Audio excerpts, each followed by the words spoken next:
actions that are fit to be a part of the temple. Not a physical temple, but a spiritual temple.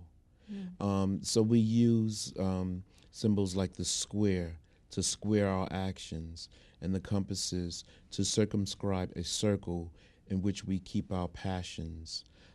So these symbols and the language of architecture become the means by which we transmit lessons of morality and rectitude of conduct and proper behavior.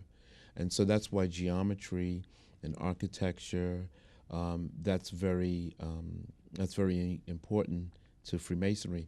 You know, there's one of the tools that architects use and is a level to make sure that things are absolutely level. So we'll say he's on the level. We meet on the level. I'll give you a square deal, or he's a square guy.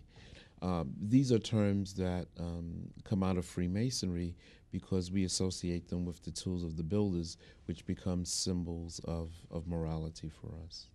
Okay. Also, with the geometrical figure of the symbol for Freemasonry, there are different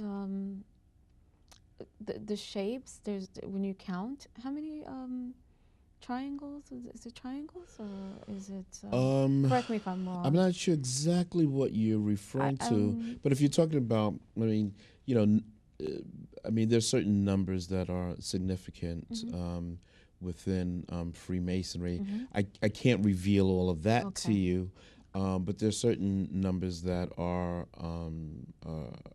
that have significance when you're going through the degrees. You know, numbers like 3, 5, 7, 9, and what have you.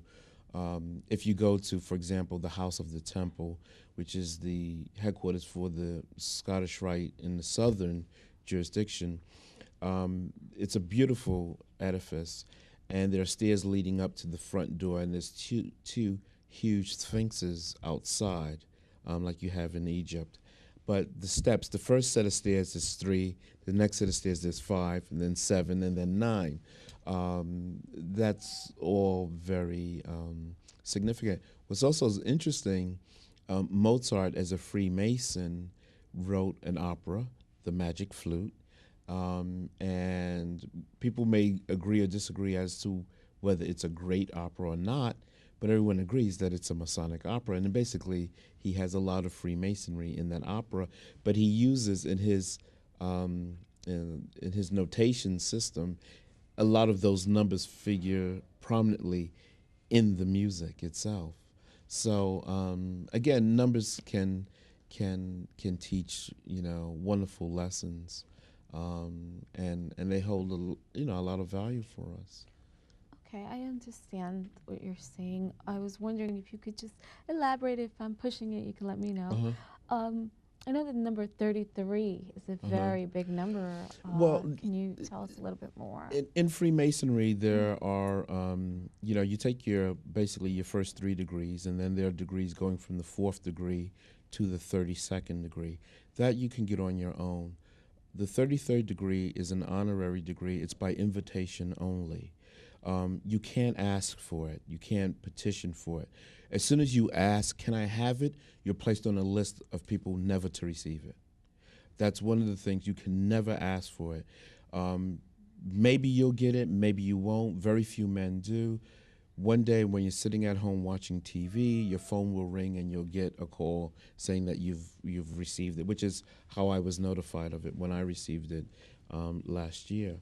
The number 33, 3 is a sacred number, and 3 is usually represented by deity or God. If we say that everything emanates or starts with 1, you have 1, and from that everything else flows.